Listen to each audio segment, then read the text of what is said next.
Muchísimas gracias por continuar con nosotros en su noticiero Promar. Bueno, en estos minutos que nos restan del noticiero vamos a dedicárselos a un tema muy importante y actual, pues todos sabemos que ya hace poquito salió ya en vigencia el decreto de la Ley de Pensiones, Ley de Protección de las Pensiones de Seguridad Nacional, y por eso tenemos como invitada especial a la abogada Yacenka Almeida. Ella es abogado corporativo. Con ella vamos a emplear un poco esta información. Muy buenos días y bienvenida al noticiero. Muy buenos días, gracias por la invitación, Nelly. Bueno, como acabamos de hablar, ya salió en vigencia este decreto.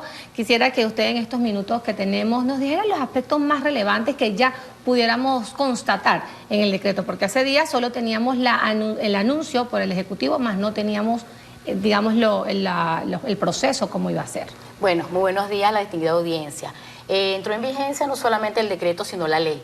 Ley de Protección de las Pensiones de la Seguridad Social el día 8 de mayo. Posteriormente sale el decreto porque la ley y en el artículo 7 establece que era hasta un 15%, no sé si lo recuerda, sí, claro, que estuvo en el tapete pues en semanas atrás, que ese era el monto hasta un 15%. Sin embargo, la ley no estableció exactamente cuál era el porcentaje ni el método que se iba a usar, si era dependiendo de la actividad, del tipo de empresa.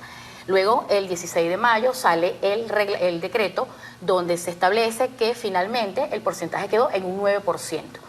Para todas las empresas, no hubo distinción si es por tipo, por clase, no.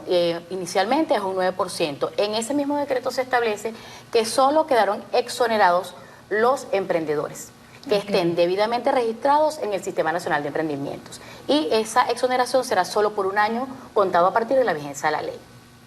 Pienso que es importante en este momento, Nelly, aclarar algunos aspectos porque hay muchas opiniones en el país con relación a la entrada en vigencia de esta ley, y una es desde el punto de vista jurídico o el punto de vista legal, porque aquí hay como una colisión de normas o un choque de normas, lo que se conoce en derecho como un choque de normas. ¿Por qué? Porque la ley que pone en vigencia la protección de las pensiones de la Seguridad Social es una ley ordinaria.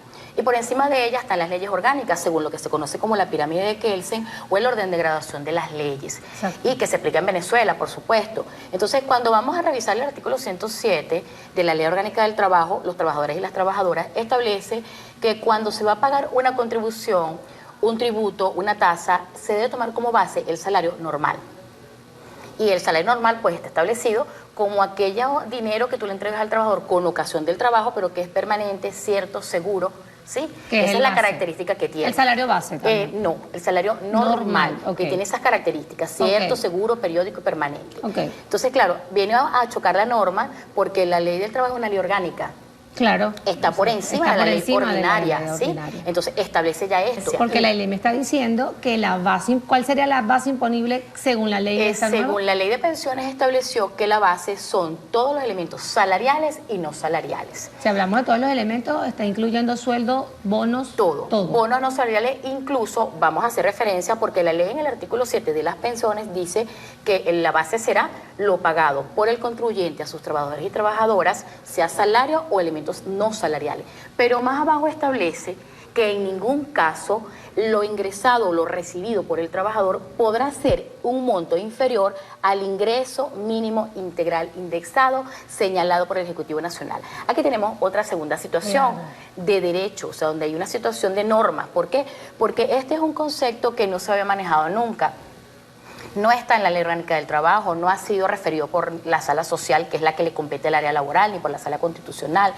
Sin embargo, es un concepto que está referenciado desde el año 2023 en el decreto del 1 de mayo del 2023, cuando se aumenta el valor del cestatique a 1.000 bolívares y el salario mínimo a 130 bolívares. En el artículo 6 de ese decreto ya se hacía mención a el ingreso mínimo mensual.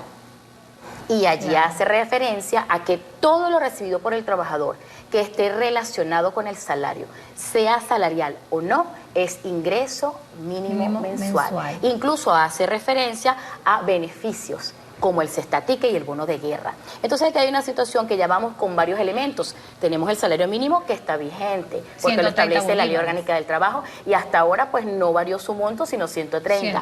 Pero luego nos conseguimos que en el decreto del 2023 habla en su artículo 6 del ingreso mínimo mensual, que compila no solamente los elementos salariales, sino los no salariales, e incluso va un poco más allá y habla de los beneficios, que cuando vamos a la ley orgánica del trabajo, beneficios hay varios que son de carácter no remunerativo, porque así lo establece de manera expresa el artículo 105 de la LOT. Estamos hablando de tantos beneficios que puede tener el empleado. Exacto, porque imagínate, hay empresas que tienen contrataciones colectivas y tienen beneficios de seguro, de hospitalización, claro, de seguro funerario, tienen útiles escolares, porque están establecidos en el 105 claro de la ley. Entonces aquí tenemos ya vamos, esa y ya tenemos en la tercera. Y entonces venimos con el tercer elemento, o en la definición de la ley en su parte infine del artículo 7 de la ley de pensiones, que dice ingreso mínimo integral indexado.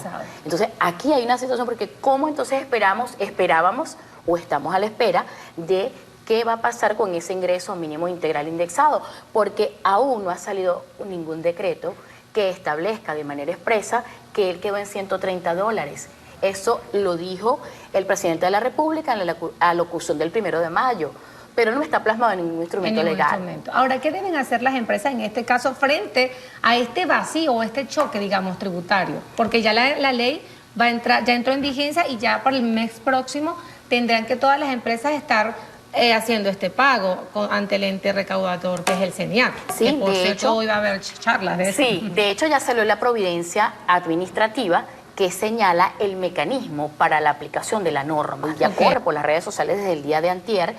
Allí se estableció que todas las personas que quedaron obligadas, que son personas personas jurídicas, de hecho, de derecho, irregulares, todos, porque solamente la exoneración quedó para los emprendedores debidamente registrados. ¿Qué pasa entonces? Dice, usted irá a declarar de acuerdo al último número de su RIF. Incluso publicaron un calendario en la Providencia y allí establece que el mecanismo será el señalado por el CENIAT. Está todo plasmado allí, no sabemos, habrá que esperar la primera declaración, porque la duda que seguimos teniendo es, entonces, ¿cómo indexamos los 130? ¿Sí? Claro. Porque como no está plasmado en ningún instrumento legal, y en Venezuela, pues ciertamente, para que se creen derechos u obligaciones, los mismos deben estar plasmados en un instrumento legal. Claro, que claramente, exactamente, que es lo que es el principio de la certeza jurídica, que tú sabes que la ley está, que establece cuánto es, cómo es, y está allí referenciado. Claro, porque hay por lo menos un caso de las empresas que ganen o que le paguen a sus empleados menos de esos 130 indexados, tienen que igual declarar mínimo eso. Entonces, es entender, estamos diciendo que el aumento de los sueldos van a ir hacia ese monto. Exacto, allí es donde está la situación. Exacto. Que es de entender, como tú lo dices, muy buena esa pregunta, de que hay personas que ganan menos de 90, claro, ¿sí? Porque no lo sabemos, pues hay un universo de empresas, son pequeñas, son medianas, son grandes, y cada una ajusta esos salarios a su verdad. Entonces, posiblemente haya alguien que no llegue a ganar 90. Entonces, allí es donde está el dilema. Claro, hay una contradicción. Exacto. ¿Cómo le pagas al ente recaudador una base imponible de 130 cuando tu empleado ni siquiera gana eso? Cuando no ganas eso. ¿Cómo habría que hacer en este caso? Mira, bueno, esperar. Aquí, ¿qué recomiendo? Punto uno, esperar, no la entrada en vigencia de la ley, porque la ley ya está vigente y mucha gente me pregunta eso, pero es que, ¿qué vamos a hacer? Yo le digo, mira, la ley está en vigencia. La ley, una vez que entra en vigencia, es para obligatorio cumplimiento para todo el territorio nacional. Aquí habrá entonces que esperar para ver cómo va a funcionar la de primera declaración. Claro. ¿Y en base a qué? ¿Por qué? Porque es que estamos con la incógnita de los 130, ¿cómo lo indexas? Claro. ¿Sí? ¿En base a qué? Entonces lo vas a tomar. Y la pregunta que tú hacías, ¿y aquel que no tenga entonces los 130, qué va a hacer? Claro.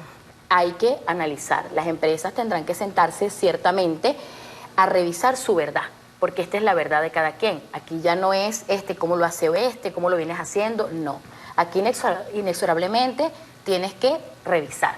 Y eso también. ¿Qué está pasando? Claro, y aprovecho también para que recordemos a las empresas que hay que, digamos, sincerarse en este caso, porque ya estamos hablando de que el empleado tú le estás pagando un monto, pero de repente ante la ley es otro. Entonces es como recomendaciones también que ya la empresa debería sincerar todos esos sueldos, todos esos beneficios. La recomendación no solamente es sincerar, es revisar y analizar qué tienes. ¿Cómo lo vienes haciendo? Porque yo siempre insisto, y esto es como una campaña personal que hago, siempre que puedo dictar un taller, que voy a los diferentes medios, cuando reviso a las empresas, las auditamos, es usted conozca su verdad y construya lo que usted necesita construir. ¿Por qué?